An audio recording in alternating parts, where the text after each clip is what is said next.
Usually when you get a medical diagnosis, there's, this comforting precision to it. You break your arm, the x-ray shows a jagged white line, and the doctor just points to it. Broken or not broken, it's clean. Right, it's very black and white. Exactly.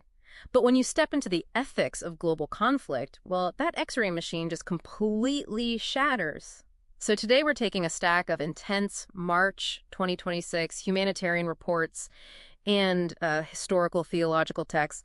We're doing a deep dive to see how ancient ideas of warfare collide with modern crises. And just to be super clear right up front, these sources cover some heavily politicized geopolitical crises. We are impartially conveying the original author's ideas here. We aren't endorsing any political sides at all. Yeah, we just want to understand the mechanics of how people are trying to find peace in a really murky world. Okay, let's unpack this. Because right out of the gate, you hit this massive tension between the Old Testament's warrior God and the New Testament's Prince of Peace. To even begin grasping that tension, you really have to look at how ancient warfare actually functioned on the ground. Take the Old Testament concept of the harem, which roughly translates to total destruction. Which sounds, exceptionally brutal to modern ears. Oh, absolutely. But what's fascinating here is that archaeological finds, like the Moabite Mesha Stela, show us that this total annihilation was just standard operating procedure. It was common for every kingdom in the ancient Near East. So it wasn't just unique to Israel, but the biblical text does frame it a bit differently. It's described less like a conquest for land and more like a surgeon removing a spiritual tumor. Yeah, exactly. The focus is heavily on the moral cleansing of idolatry rather than, say, ethnic superiority. And theologian John Howard Yoder points out a really critical mechanism here. The harem strictly prohibited soldiers from taking plunder. Wait, really? So no taking gold or livestock? Right, none of it. If you can't keep the gold or the land, you basically remove the primary economic incentive for going to war in the first place. Wow, that drastically changes the motive. But then, jumping ahead to the 1st century, the script totally flips. People were expecting a zealot Messiah to violently overthrow Rome, and instead, Jesus models active nonviolence. Yeah, he completely subverted those violent expectations. And early church leaders like Lactantius, they took that literally. They were strict pacifists. So what changed? Because obviously that didn't last forever. Well, the turning point happens in 313 AD. That's the Constantinian shift. Once Christianity became the official religion of the Roman Empire, the church suddenly inherited the job of defending the state. Right. You can't exactly turn the other cheek when an invading army is literally at the city gates. Exactly. That practical necessity gave birth to Augustine's just war theory. It was an attempt to put, moral guardrails on when and how violence could actually be used. But Augustine built that just war theory on the assumption of human conscience. Right. That a soldier looking another soldier in the eye might actually hesitate. Yeah, it relies entirely on the human capacity for mercy. Well, looking at the geopolitical data from March 2026, that human element feels like it's just vanishing. We are looking at over 130 active conflicts globally right now. And the human toll is staggering. We're seeing 19.2 million people facing severe food insecurity in Sudan alone.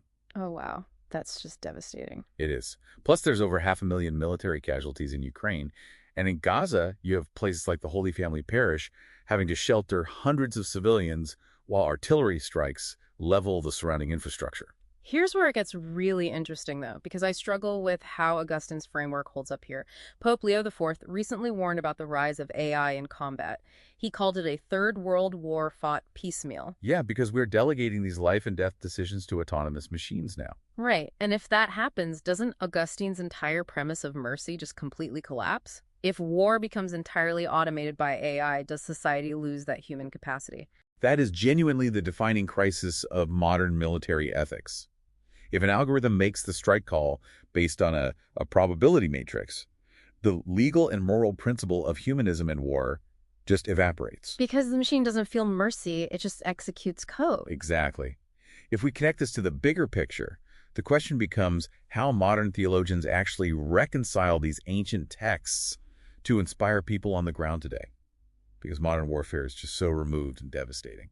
So what does this all mean for the people actually trying to help? Well, two prominent frameworks try to bridge that gap. First, Greg Boyd proposes a cruciform view. He argues that God was essentially accommodating a violent ancient culture just to reach them where they were. Kind of like putting on the armor of that culture to slowly guide them out of it? Yes, exactly that. And on the other side, Peter Enns offers a Christotelic view. A what view? Christotelic. It basically means the Old Testament is incomplete on its own. It's moving toward Christ. Think of the Old Testament like a rough draft of a painting. Up close, it's chaotic and violent, but you step back and it culminates in the peaceful image of Christ. I love that. It's less like reading an ancient textbook and more like reverse engineering ancient code to build modern conflict resolution software. That's a great way to put it, because these aren't just academic theories. This theology is the modern blueprint driving real action. Look at the community of San Egidio in South Sudan, for example. Right, they operate in that gray area, right? What policy wonks call track 1.5 diplomacy. Exactly. They aren't official government diplomats, but they have the institutional credibility to quietly pull warring factions into a room, especially when official state channels completely break down. Or you look at the community peacemaker teams in Hebron. They're literally putting their physical bodies between armed groups and civilians to de-escalate the violence. Right. Ultimately, the data and these texts push us to reject the kind of dehumanizing rhetoric that makes war so easy to justify in the first place. Exactly. So why should you, listening to this deep dive, actually care? Because these sources urge you to practice local peacemaking in your own community, wherever you have influence. It really does start at that local level. It does. But I want to leave you with one final thought on that AI warning from Pope Leo XIV.